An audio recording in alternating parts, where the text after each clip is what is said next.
Want a chance to win a Spring Creek Model Train's 25th anniversary car? Sign up for their newsletter before December 15th for your chance to win each week. The Spring Creek Model Train's newsletter includes new product announcements, pre-order information, specials, coupons, and more. With drawings held each week, the sooner you sign up, the more chances you have to win.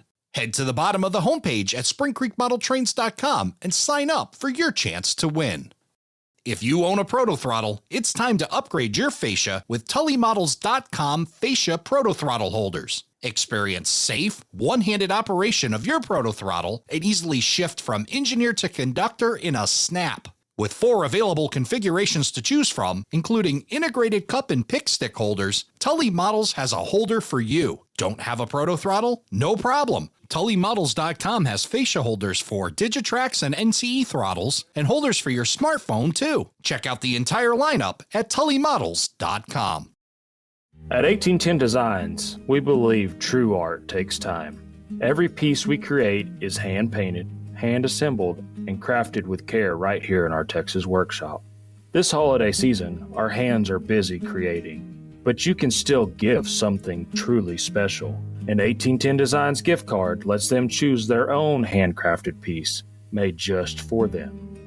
1810 Designs, enhancing the hobby. Give the gift of handmade this holiday season at 1810designs.com. ATLP Extra is our monthly newsletter delivered right to your inbox each month. Sign up for free at atlpextra.com.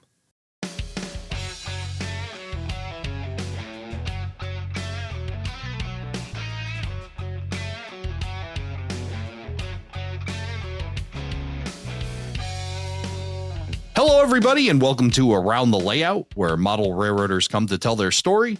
My name is Ray Arnott. So glad you could join us. Joining me on this episode, coming to us from Burnham, Pennsylvania, Todd Treaster. Todd, good to see you. Good to see you, Ray. Good to be here.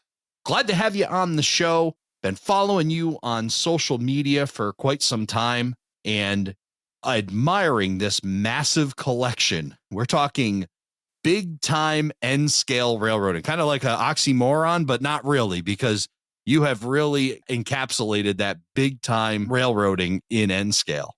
Yes. It's taken a while to get there, but 28,000 plus pieces later, we're here. So what an incredible collection. And I know you love sharing it with folks. And tonight we're going to share your story and how that all got started. And I'm looking forward to diving into that with you. Yep. Sounds good to me. It's been a heck of a journey over the last 60 years. My grandfather got me started in trains, and I kind of never looked back at it. So tell me, how did your grandfather get you started?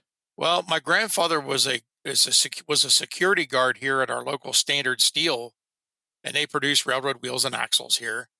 And he used to be at the upper gate here in Burnham, and my grandmother used to take me up there with his lunch and pack me a lunch, and I'd sit there and they'd put me on the train, and I'd go back and forth in the scrap yard. And then the Penn Central train would come out and I'd go back and forth on it. And it just evolved into that. And he helped me set my first train set up and get my first train set going. I just never looked back. Of course, it was a no gauge line L set back in the day. And then I begged my parents to get me an N scale train, and my mom wouldn't do it. My grandfather said, "Oh, come on, let's go to the train shop." We went to the train shop and bought an N scale train set. So Grandpa was your support system when it came to trains, 100%, huh? 100%. He was my support system. Yep, he was a good, great man. He served in the war, and a lot of stories. But unfortunately, he passed away at 69 when I was only 16. So he made me make a promise: stay with what you're doing and become something of it, and stay away from drugs, alcohol, and that kind of stuff, and you'll go places far. And the ironic thing, when I hired on Conrail in 1994, my badge is his birthday. Oh, wow. Yeah, you talk about a sign, right? Yeah. There's a sign for you for sure. That's amazing. Yep. It was unbelievable. My aunt pointed out, she goes, that's your grandfather's birthday. And I'm like, oh, yes, it is, isn't it? August 28th. Yep, it is. Well, a sign from above that you were, meant to be and railroading, and we're going to talk model railroading, but let's talk a little bit about a career, because I know that really kind of ties into the modeling that you do as well. And you mentioned Conrail. So, prior to 94, were you doing anything railroad, or was it, yeah.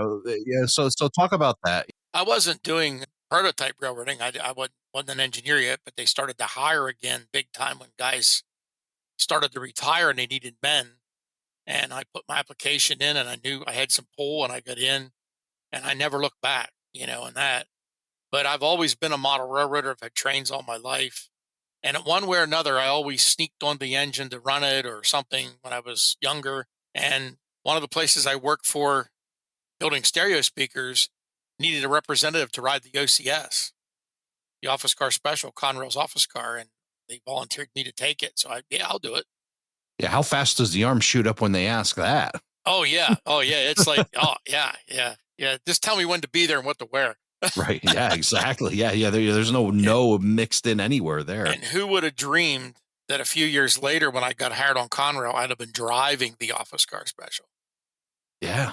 That's what's even more incredible, and I ran NS's office car special for 7 years. I was assigned to it basically on the Pittsburgh division, but it was a great career. I got to do a lot of things that a lot of rail fans would love to do.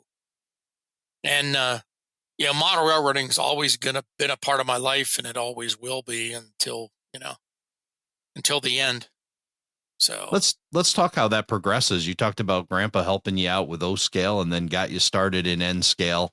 Yep. Where does it go from there? Well, my wife and I got married in 1984. I built a new house down over the hill from where I'm living now. And I had a massive N-gauge collection in my parents' house. I mean, it wasn't massive. It was 1,000 cars, 100 engines, whatever.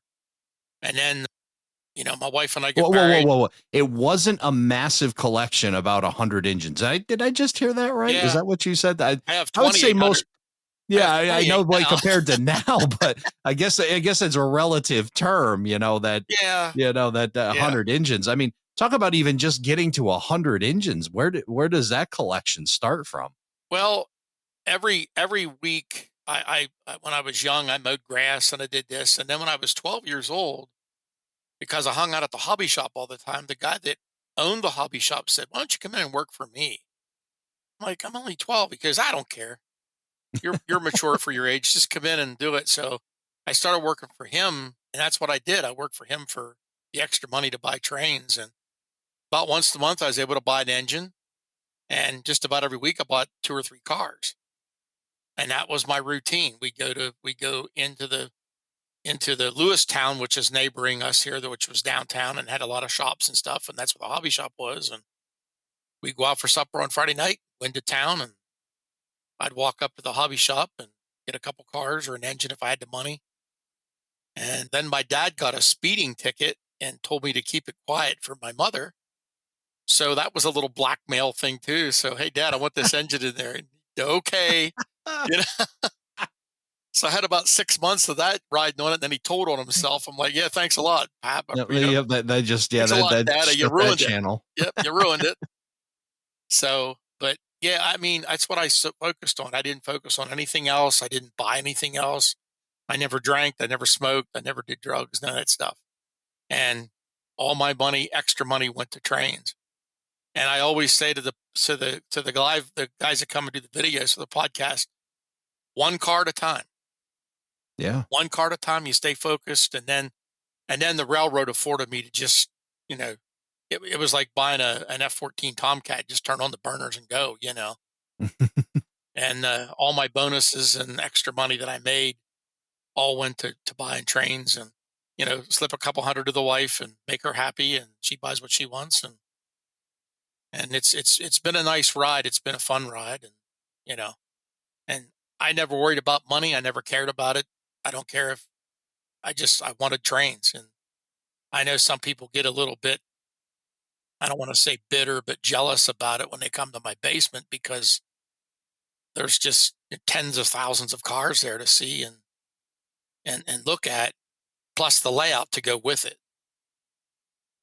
And we run 100-car trains on that layout like it's nothing. You just hook up the trains and go. You don't worry about waiting cars. You don't worry about what's this or that. And really, the last 20 years, it's been just a running layout. We have open houses. We welcome anybody that wants to come. We try to make it invitation only because I get 150 to 180 people, during one open house, and have a couple guys come help me run the trains. We don't do card systems or operating because you can't. I got 4,000 cars on the layout. You can't have a card for every one of those, but I do have wheel reports and what's on the train. And, when we've had a couple operating sessions now, and even being DC, not being, DCC, it's actually been pretty good. We have 4 locals. Guys take trains and make them up in the yard, take them to another yard, drop them, pick up the cars there, and bring back. And with the main line being busy with 100-car trains on it, and we were going to size them down to 50, and one of my friends says, "No, let's keep them at 100. Let's keep them at 100 and see if it works." And when you got to set and wait for a 100-car train, it's just like the real thing. When you pull down to a signal with a local and you call them, "Hey, we're ready to go," they'll say, "Well, okay, I got 3 westbounds coming." Well, them 3 westbounds have over 100 cars on them. So it's not going to be 5 minutes. It's going to be probably 50 minutes to an hour till you get out, Well, and that's kind of when you run a fast clock and stuff, which I'm going to do eventually with signals. We're going to do signals on here, and then we'll be able to operate it just like the real thing, but we're just going to be analog. You don't have to power match stuff and sound and stuff like that. I never really cared if I had it or not. let's go back when you were 12 and you start working at this hobby shop, and Mhm. were you already mindset on N scale back Yes. then? What Yes. what got that started? What was the I know I'm an N scaler. What set that for you? Well, for me, it was running long trains and big scenery, and I didn't have a lot of space. And even if I did, when I eventually had a lot of space, I still liked the big trains, and I just like to run long trains. My parents' house, I was running 50, 60, 80-car trains there, and it worked very, very well. But you didn't have the good Kato engines back in the day. You had, I had Concord U50s. They were the cream. Mini Tricks U28Cs or U30Cs, whatever you want to call that thing they made. You put a pair of them on a 50-car train, and they'd pull with no problem. But I was by myself because there was no other really N scalers around. But I just like the N scale for the fact of the size, and you had to tinker with the engines to make them work. And some of them, 1 out of 10 would be perfect. The other ones you had to tinker with and stuff. But I don't know. I think it was just a size draw to me, and having fun with it.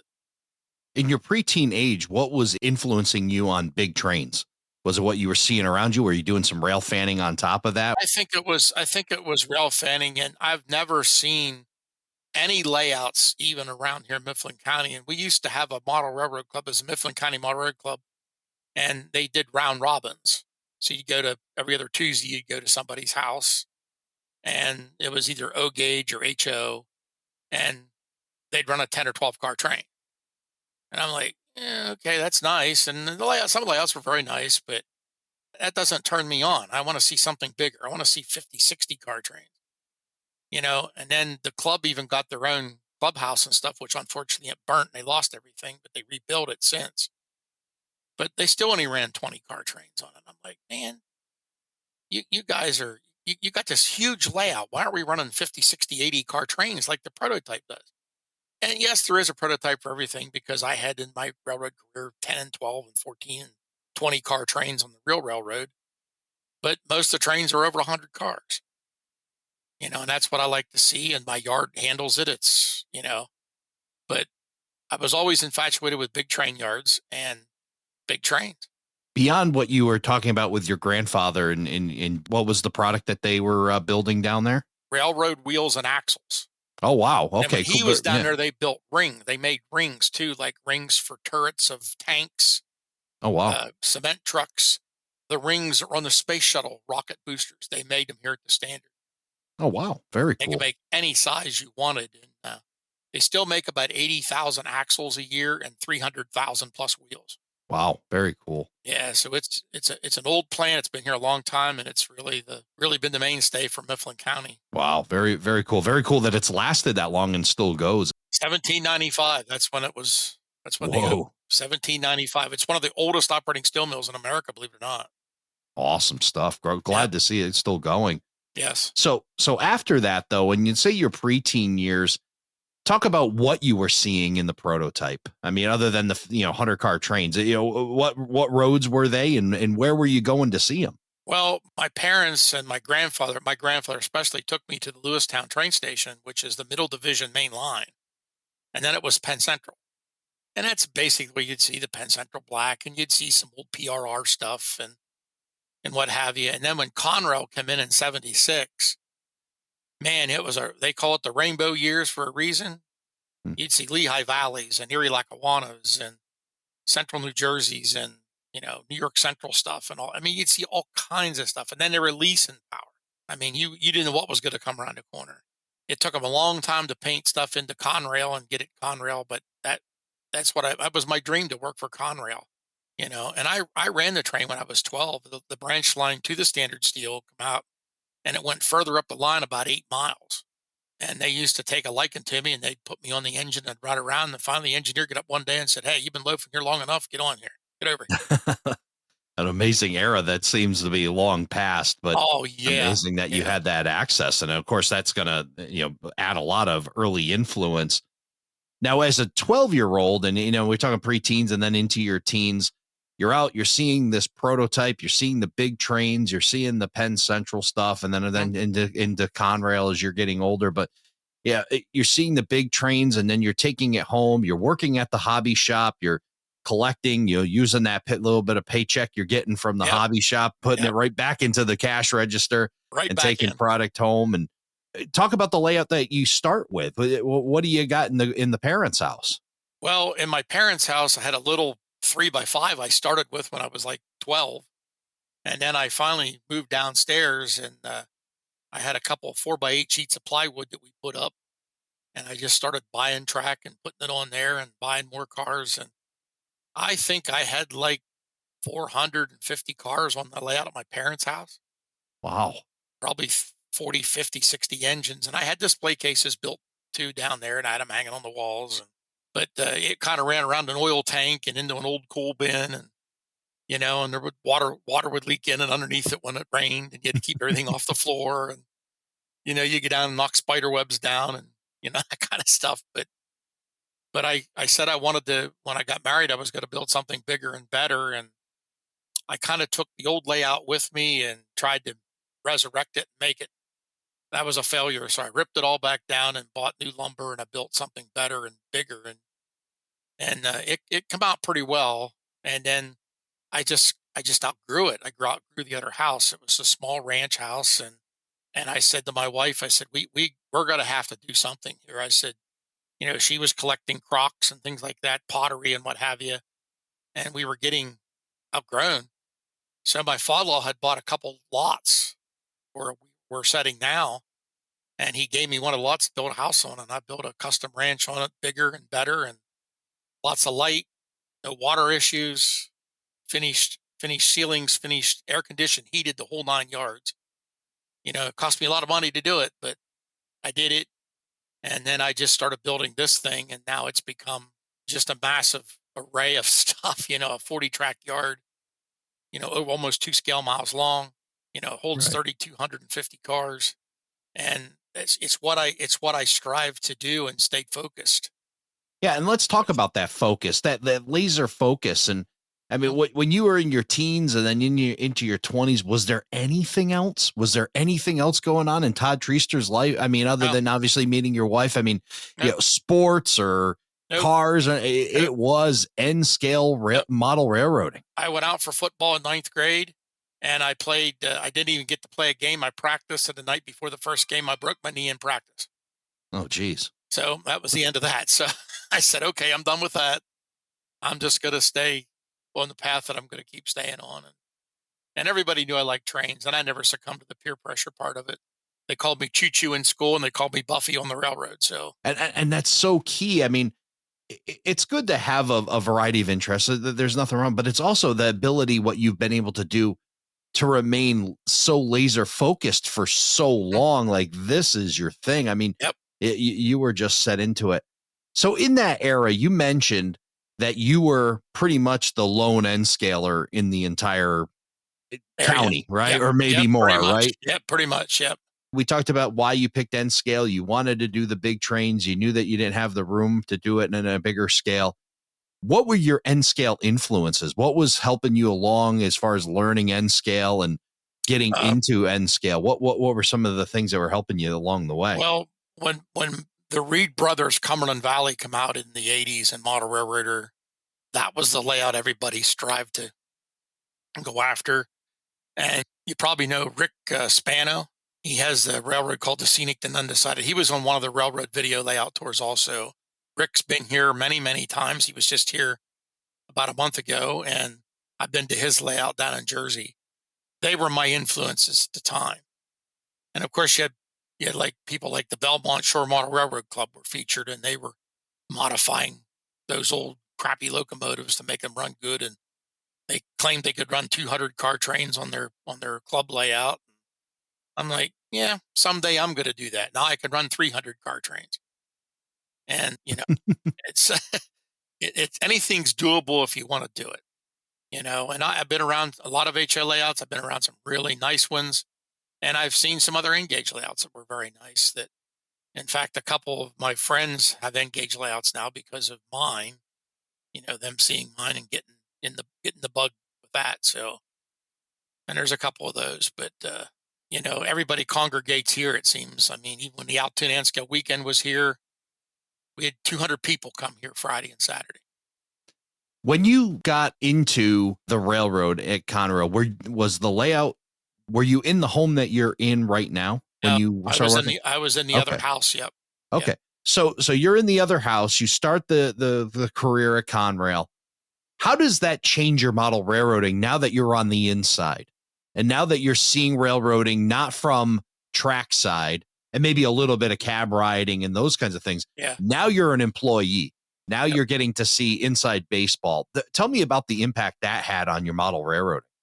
Well, it had a lot. It had a lot of it because, like, you know, I tried to make everything prototypically correct as much as you can, but you know as well as I do that you cannot make something 100% prototypically correct. It's impossible. It can't be done.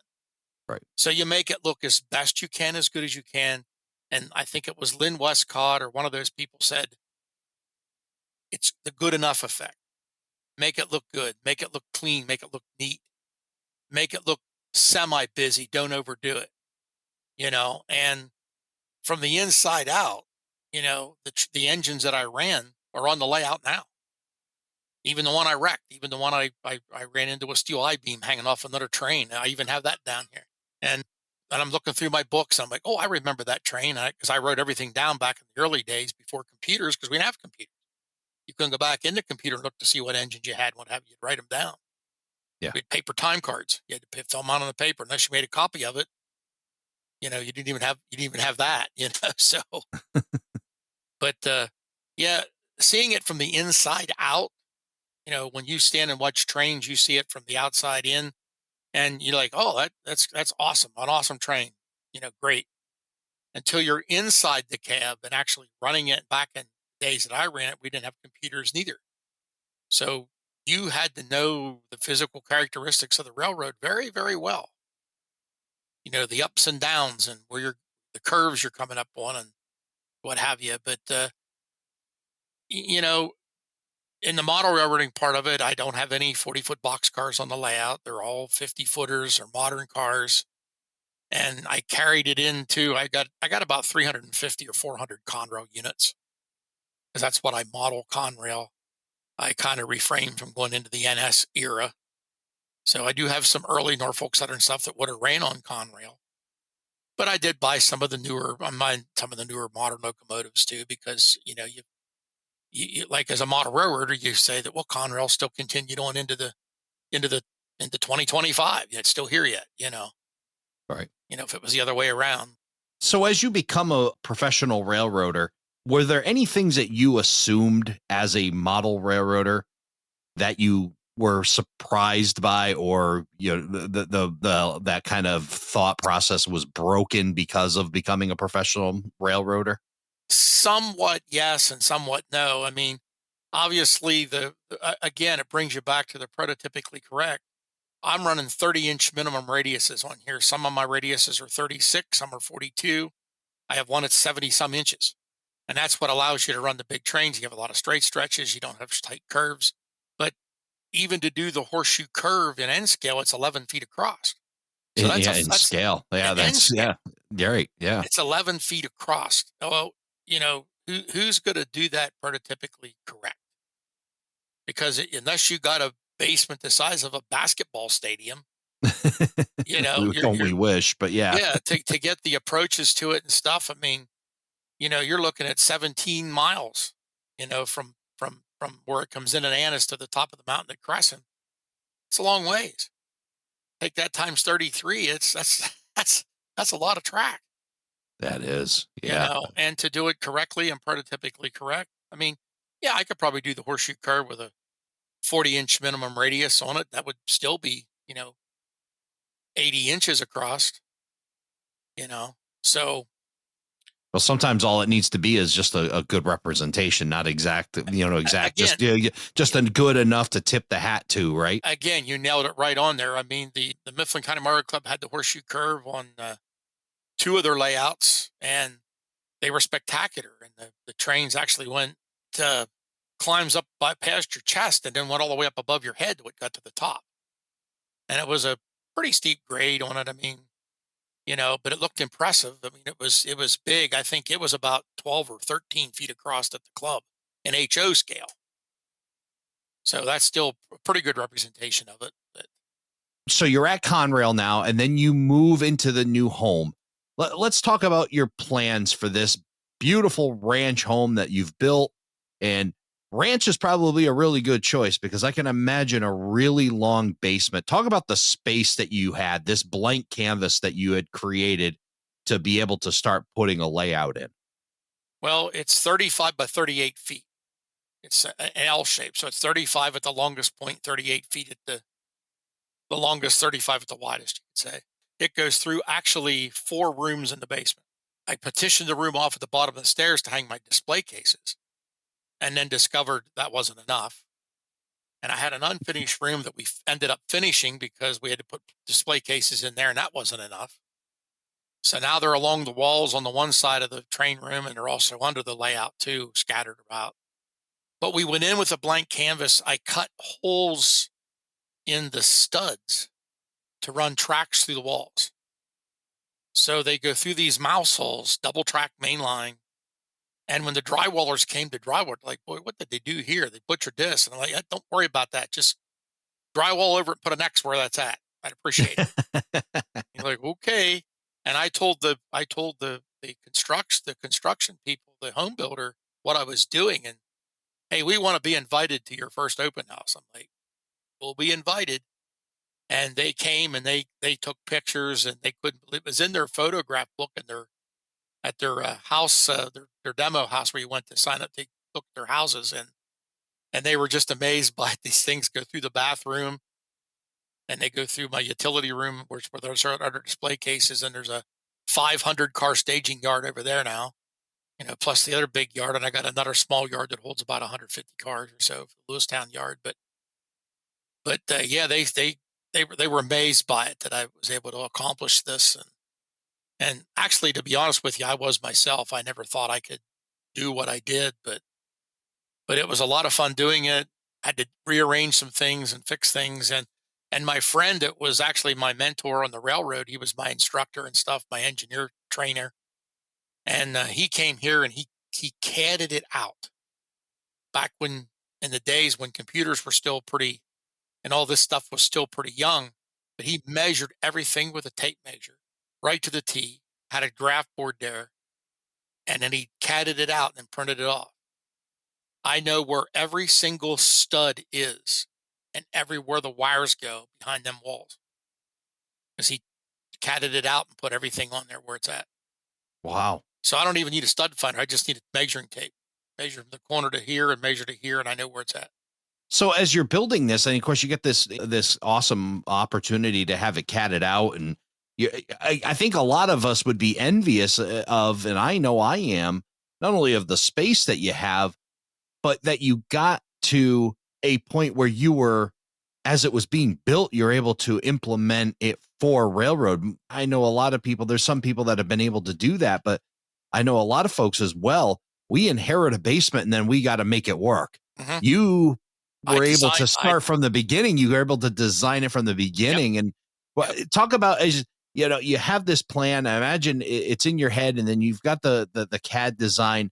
Was there major changes going on as you were starting to build this? As it's starting to become more of, not just a vision, but actual reality? And talk about were there changes there? Yeah, there was lots of changes made. There like he printed these off. He had a big CAD thing, a big printer. He could print these things off in size and to scale, like a half inch equals a foot, or even an inch equals a foot. So I was able to sit down with my rulers and my calipers and stuff, whatever you want to call it, rulers and stuff, and then sit down and draw it out. Then kind of call him and say, "Here, what do you think, Wade?" And he'd go and he'd say, "Well, you got to move this 6 inches. You got to move this 2 feet. You're not going to have room here." And then there's one post exposed downstairs on the one part, and I had the layout setting beside it because I didn't want the post in the middle of the scene. And he's like, "That ain't gonna work. You got to move it over." I'm like, "I don't want to move it over. You got to move it over. It's not gonna work." But I don't want to move it over. So he showed me what he was going to do. Well, if I wouldn't have moved it over and put the post in the middle, and I just painted it blue like the sky and put the mountain up to it. Yep. So it's there, but it's painted blue like the sky. And I have a couple of the A-10 warthogs flying over the mountain, so people mostly get focused to that. But if I wouldn't have moved it over, my alleyway would have been a foot wide. Mm. Well, I'm more than a foot wide, Ray. I'm not going to fit through there. Yeah, that's still that's a little narrow. So Yeah. we moved it over, and because of that, now I got a 30-inch alleyway there, where the Oh, end of the nice. peninsula comes. And Nice. most of my alleyways are 4 feet or even 5, and some of them are 36 inches. So we got lots of room to move around. I can handle 45, 50 without a big deal in the basement at the same time. There's plenty of room to, walk back and forth. Now we have operating sessions, stuff like that. You really can't do it during open house because there's too many people. Mhm. You can't follow your train around and do that kind of stuff when there's that many people there. But we still run trains in and out of the yard and change the trains out, keep them rolling. That's what I say. Keep them going.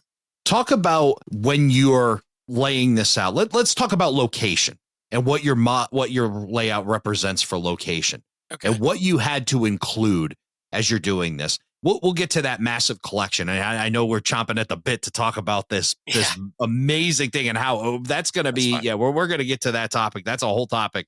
I wanted to let's talk about this layout first. And what did you decide on location? Talk about some of the more important areas that you knew you were going to have to encapsulate in this railroad. The two most important areas on my railroad were the city of Pittsburgh and Enola Yard in Harrisburg. Enola Yard for the size to display 3,250 cars, because I got that many cars on the layout. The city of Pittsburgh, every single layout I've had in N scale had the city of Pittsburgh on it in some way, shape, or form.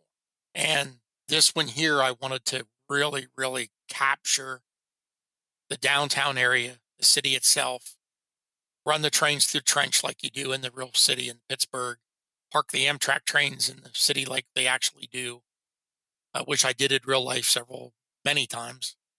And that was my most important thing. When people see the city and see the massive yard, I think that's the two things that blow them away. Now I'm incorporating Lewistown on it because that was my home hangout. I have the station. I have the Visco's is on it, which the American Visco plant was there. It's gone now, most of it, but when I was there, it was still operating. But the bridge down over the tracks and the houses around it and stuff. So I'm depicting that pretty good. And I always like the steel mills too. So I'm doing the Edgar Thompson work, which is I'm actually remodeling it right now, redoing it.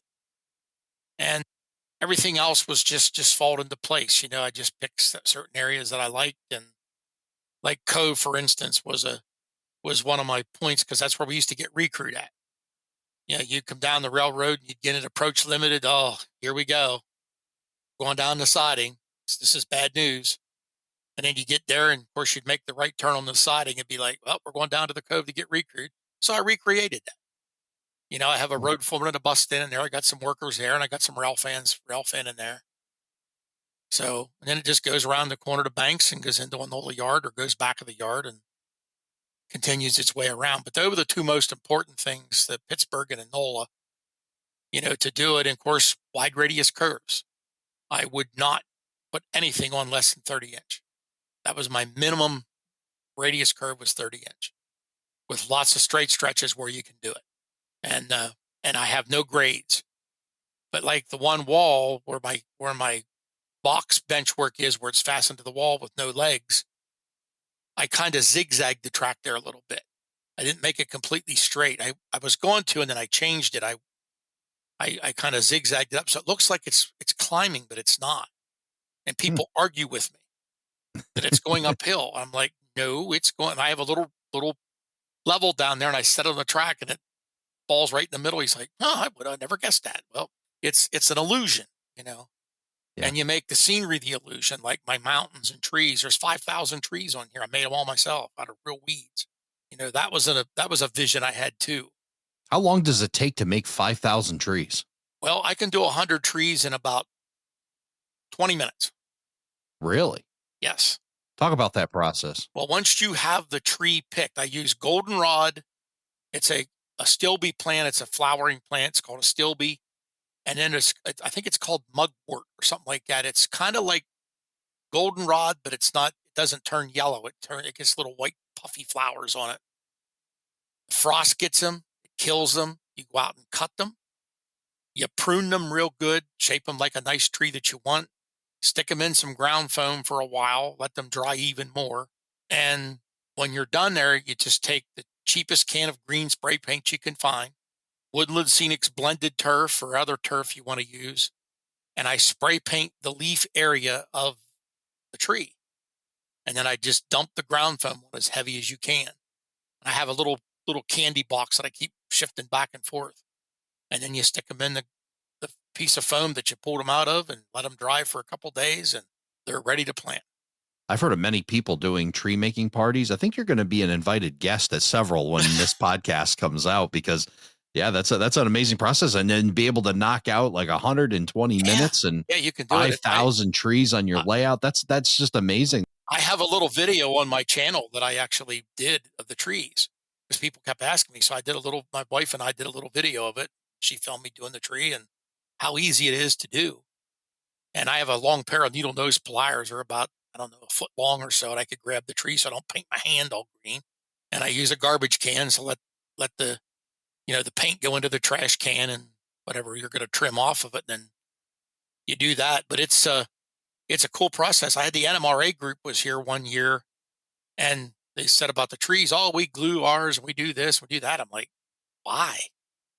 So they're like, what do you do? And I told him, he goes, well, I'd like to see that. I said, well, you're in luck. I got a tree painting stand out in the garage right now that I'm going to paint trees. Let's go. So the whole entire basement come up to my garage, and I sprayed the trees and showed them how it was done. They looked at each other like, we're pretty dumb. We should be doing this. And they got an unexpected instant masterclass on tree making. And it preserves them very well. You can reuse them if you want to move them around they don't get too brittle. They will get some brittle, but the astilbes get more brittle than anything because I think they're a weaker plant. But the mugwort, that stuff is just solid. It's really good stuff, and I really like it.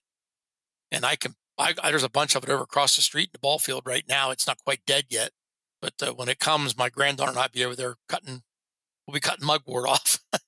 Nice. We'll take that video and we'll share it on our website, aroundthelayout.com/201. And that'll be awesome to share, along with all the other links that we'll share to all the stuff that Todd is up to.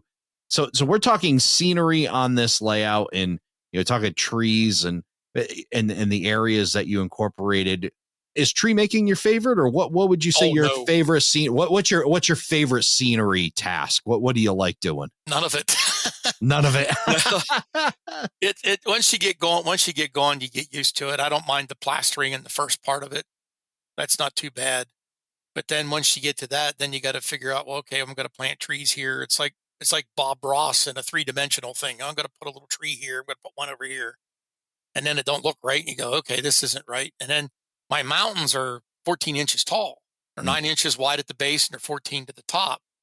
So you have to start at the top, planting trees at the top and working your way down, because if you don't, then you're putting trees in behind the other ones. Oh yeah, yeah. So Makes sense. you got to work backwards. You know, like I did at the city, I did the front part of it first and then had to work over the top of the stuff I did first. So, you know, sometimes the brain takes a left turn and doesn't focus right. Well, it's all part of the learning process, right? Well, And I'm yeah. sure it's how you learned as far as making trees and everything else.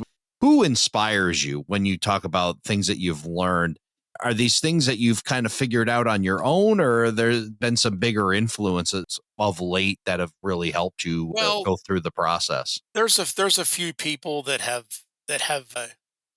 kind of influenced me and inspired me to do things like you had Brad Williamson on. His water is unbelievable. I mean, it looks like you could stick your hand in it and go 10 feet into the water. My water's not as good, but my trees and stuff, I'm happy with those, how they come out, and guys really like those. I like to lay track. I love laying track. I've only laid 700 pieces of Atlas Flex track on this layout. Ooh, Yeah, that's all. So, that's all. and about 240 Yeah. I think there's 247 switches on the layout, I believe. Wow.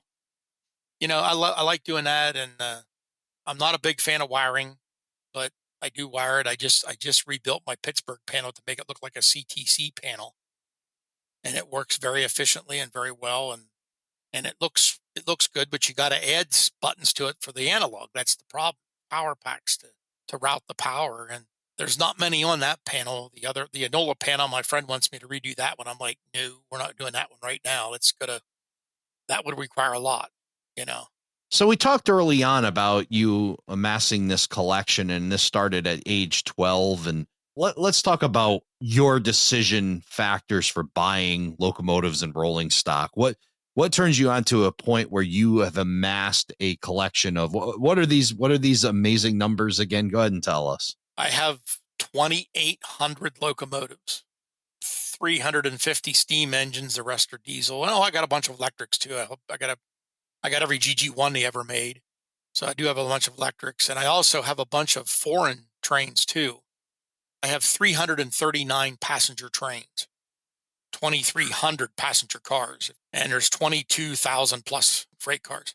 It's just an amazing number of this collection that really you described, as we were talking prior to the podcast, is really kind of not only just a layout and a collection, but really a museum of end scale modeling.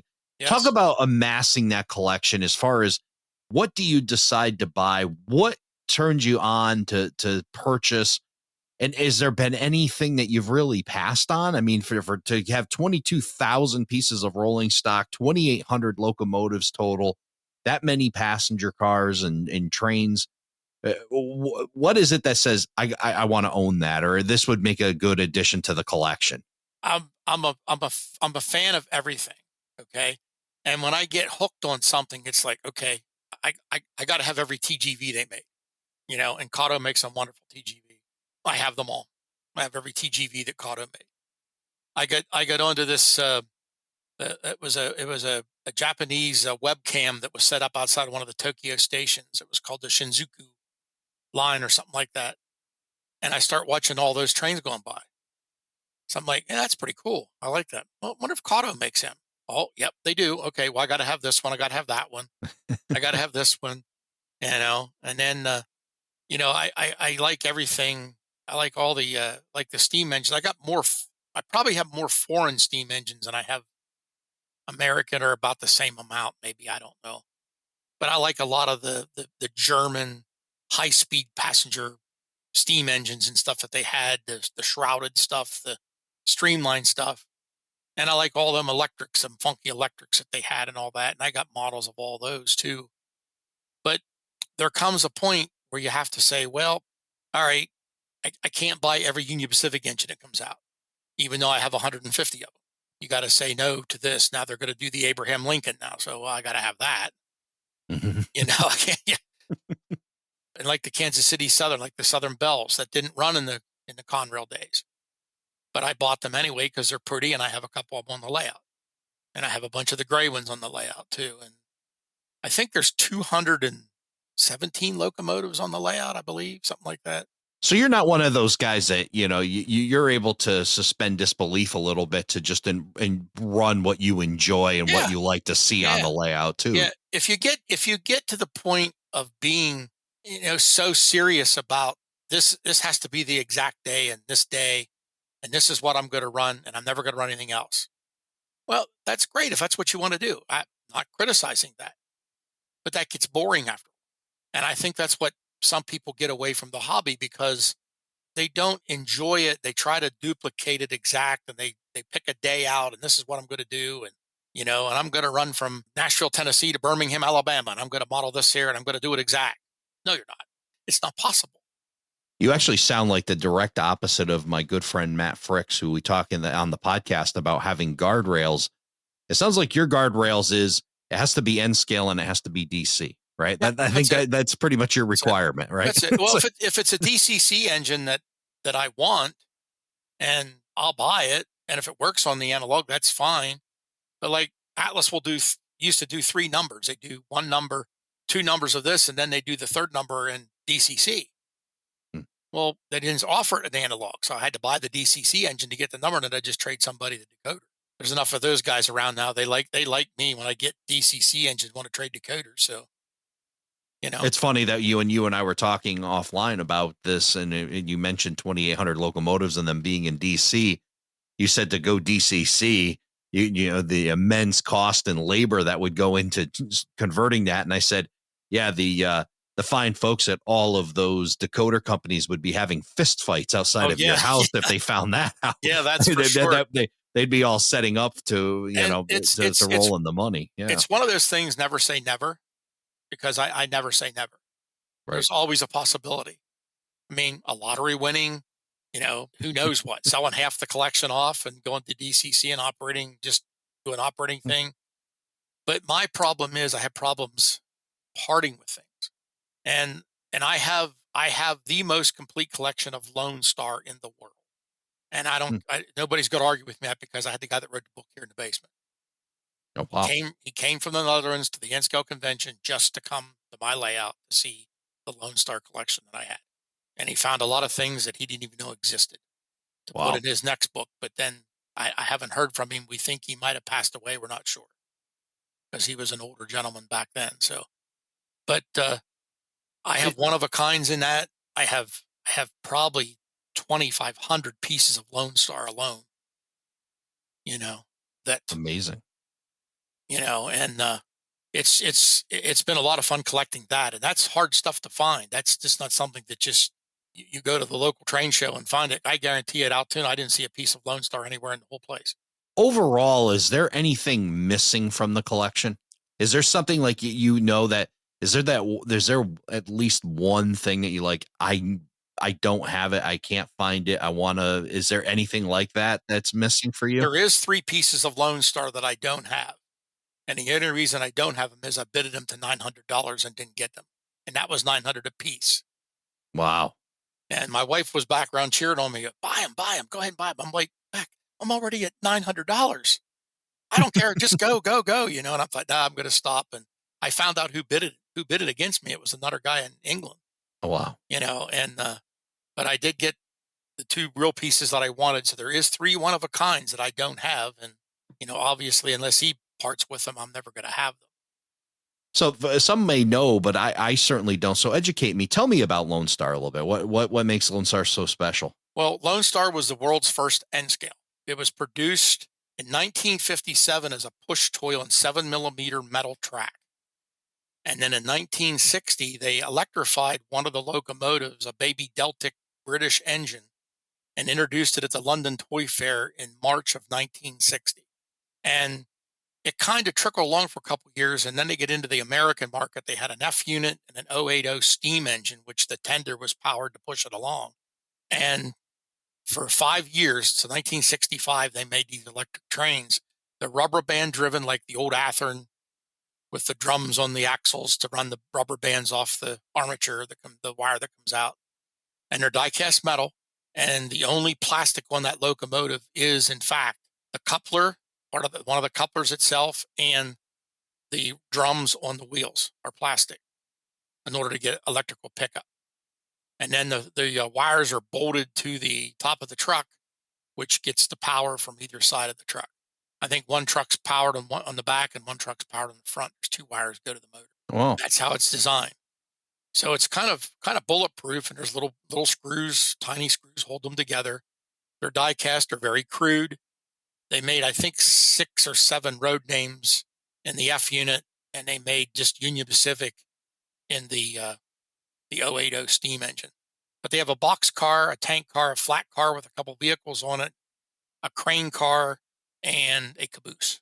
That's it. That's all they offered.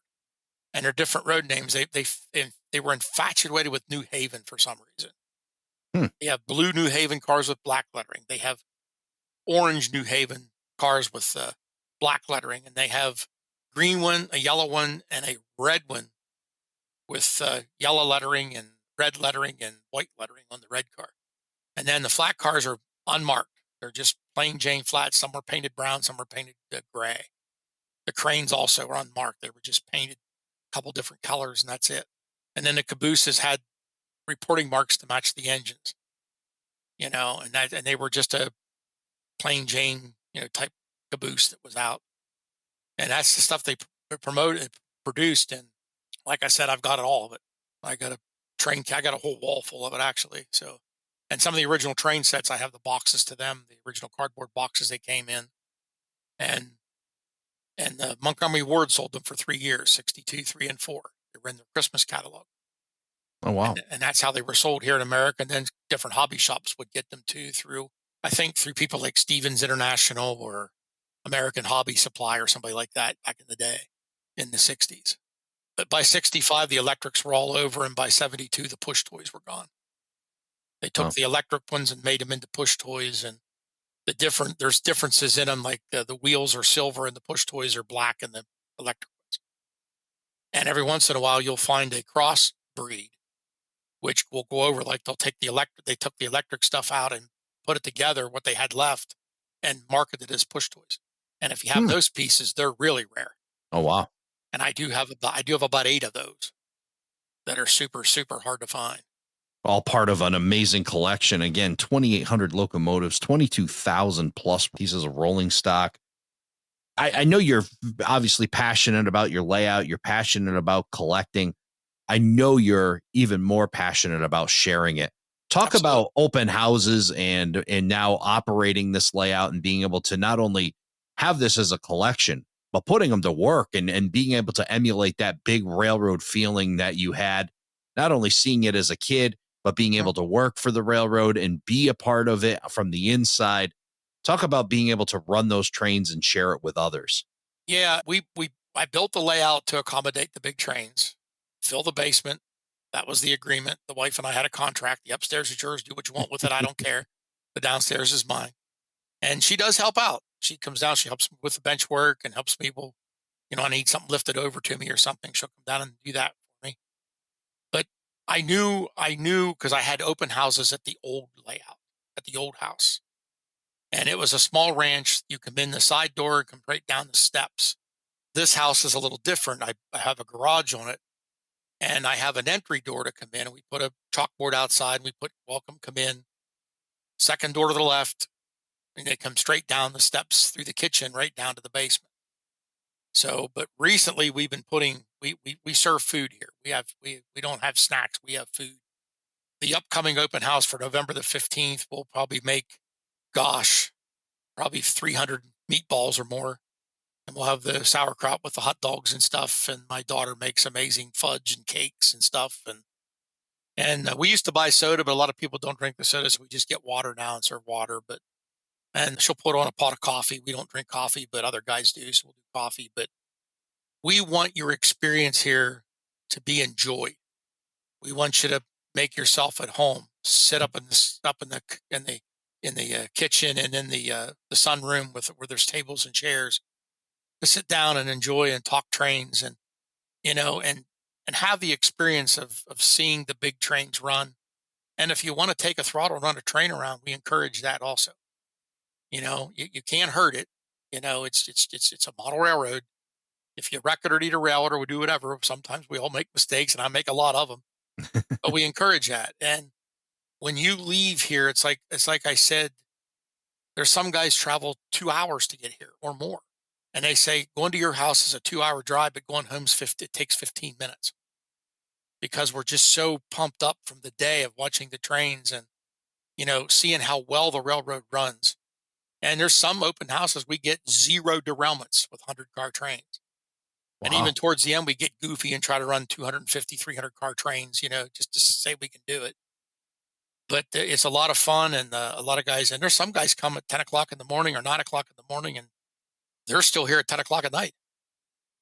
They don't leave because, we take care of you, and it's a lot of fun, and it's a lot of talking. And I almost go through withdrawal. My wife would tell you the next day, it's like, oh man, the open house is already, look at all the work we did to get it ready. And it's like at Christmas time, you took 6 months to wrap presents and buy them, and less than a couple hours, it's all over. We don't get into the politics part of it here, none of that. And I understand the jealousy part of it. I'd be jealous too if I walked to somebody's basement and seen what I have and I didn't have it. I'd be happy for that person, but I'd be going home shaking my head, man, wished I had that. That'd be awesome. And, and I'm not afraid to share. If a guy needs a part or he needs something I got the part. If I got the part, it's yours, and I do that all the time. My friend and I, we share. Hey Jim, I need a switch. Do you have this one? Yeah, I got one here in my stock. He'll bring it up. We don't exchange money.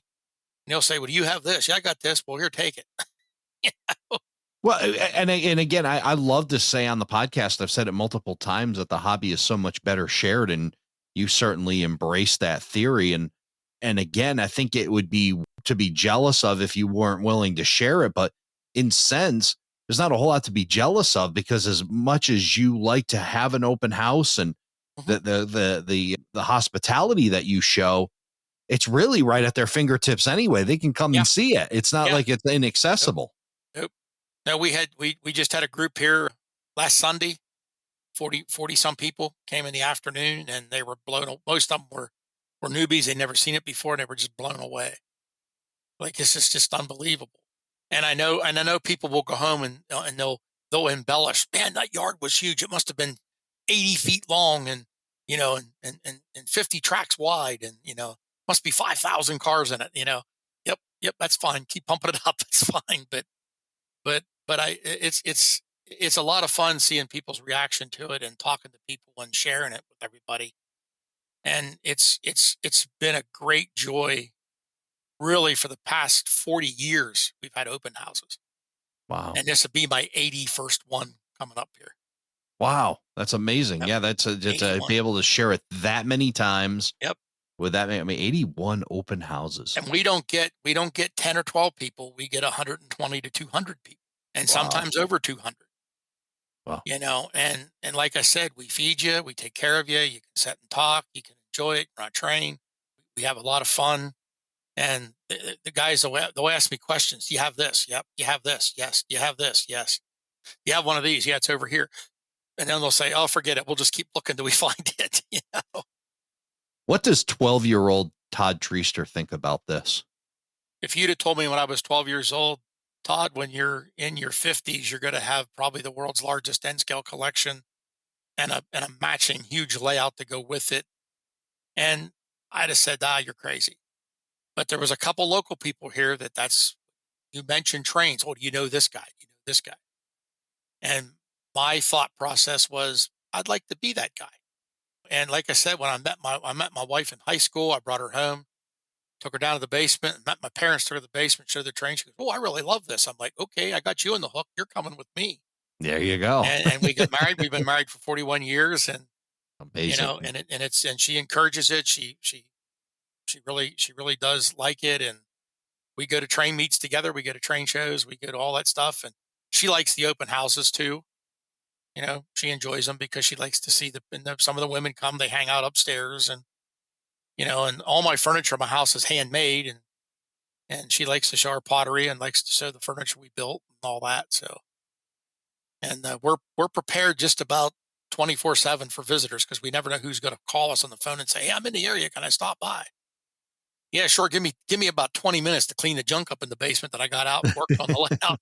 So big layout, big collection, big amount of people coming to see all of this. But what's next? Because I know you're not done. No, I'm not done. I'm refurbishing the layout now. I'm calling it, not a rebuild or refurbish. Like, some of my trees are kind of limpy and they're falling over a little bit, and I was in a hurry with some of them, so I'm taking them back off. I'm underground vegetation, stuff like that, the underbrush. A lot of that's missing. It's either fallen down or come off, or I never did it. So that's what I'm doing now. I'm redoing the steel mill, remodeling it. And then while I have the buildings off of it, I have that mountain behind it and a bank behind it. I'm going to vegetate that, weather that up, get that all fixed up, and then I'll set the big buildings in place and position the track and everything in there and get it weathered up and wired up and all that. And then I'm going to move on down the river to another location and redo that. And I got a farm scene that I want to redo with a nice barn on it and everything, and do all that kind of stuff. But that's kind of what I'm going to do from now. The yard's basically done. It's all wired. Every switch works. Trains come in and out. I have no problem using 4 different power packs to do it. On any track, you just pick the power pack you want to run. You route the power, throw the switches all go, and out the door you go. So, but ballasting the yard's probably not going to be an impossible task, but impossible. I'm not going to ballast the inside tracks because, there's 40 tracks there and it's 50 some feet long. That would be a daunting task to ballast that and glue it all and stuff like that. So I'll do the front tracks that are going to be used. I'm going to do that, weather them and paint them, that kind of stuff. And like, I'm painting clouds on the sky. I got some backdrop shit I got to put on. Putting a backdrop on a 56-foot long train yard that doesn't have mountains on the real thing is pretty hard to do, because you got to stretch it out, and I have, and God bless my father-in-law. He's no longer with us, but he went to Harrisburg in the evening. So the sun was behind him to take the city of Harrisburg a picture of it. And it's on my backdrop behind the NOLA, like you see in real life. Well, not only that's awesome that he was able to but then the fact that you have something of his that you're able to include in your layout's really cool too. Yep. Oh yeah. Yep. And I have a lot of people do things for me too. I like to do most stuff myself. I don't ask for help. All my track is 100% mine. The wiring is 100% mine. Now my wife will help me string wire. Mm-hmm. She'll help me get under there and do it, because you got to have 2 people when you're running 60 feet of wire to the other side of the layout, But it has been a really, really awesome journey to get to where I'm at. And like you said, when I was 12 years old, did I envision this? No, I never envisioned I'd have something like this. And really, the railroad has afforded me to do it, Well, it definitely is. It's an absolute amazing story, and the numbers are mind blowing. The sights and sounds. I can't wait to get myself down to Burnham, Pennsylvania, and see this in person. The welcome mat is always open. It's always there for anybody that wants to come. I'd love to have you here and visit. And we're going to share all the links to check out Todd Treaster's layout and all the collection that you have on our website, aroundthelayout.com/201. We'll put all the links there, because I think you got Facebook, you've got a couple other ways, YouTube. Todd Treaster's NYSNA's Pittsburgh division on YouTube, a Facebook. And then, of course, I post stuff on the Iron City group. And even here, I think I posted some stuff too, and we'll continue to do more. And it's social media has been great for the hobby of model railroading. That's for sure. And you're going to have the negativity no matter what venue you're on. But I don't criticize anybody else's work. I never do, and I never will. It's just one of them things, Unfollow and unfriend works pretty well in those social media aspects when it comes to the negativity. I filter it out very quickly. Yeah, you have to, because it just it kind of upsets me, but I've got broad shoulders now, so I just kind of let it roll off. I don't worry about it. Well, somebody like you that's got so many folks coming to see his layout and share it, and it's just a world of positivity, and you've got a lot of amazing followers and fans that love your layout and love it alongside you. So there's no need for or room for the negativity. It's all good. It's all positive. And it was so awesome to have you here on the podcast to be able to share your story. And it's one we're going to continue to follow, and we'll have you back at a later point. We'll get more on your layout and talk more, because I can imagine what the numbers are going to be then. It's probably going to be even more mind blowing. But my wife Becky, she says, "When are you going to stop?" I said, "We get to 30,000, we'll talk." We get to 30,000, we'll talk about it. There you go. Awesome stuff. Well, Todd, thank you so much for coming on Around the Layout and sharing your story. I appreciate being here, Ray, and thank you for having me, and looking forward to the next one, and we'll definitely keep in touch, and I love your podcast, and we'll keep listening. Thank you for joining us for this episode of Around the Layout. Learn more about today's episode, check out past shows, and much more on our website, aroundthelayout.com. Show your support by becoming an operating crew member at aroundthelayout.com/crew. Follow us on social media, aroundthelayout.com/social. And send us your feedback, aroundthelayout@gmail.com. Thanks for hanging out with us around the layout.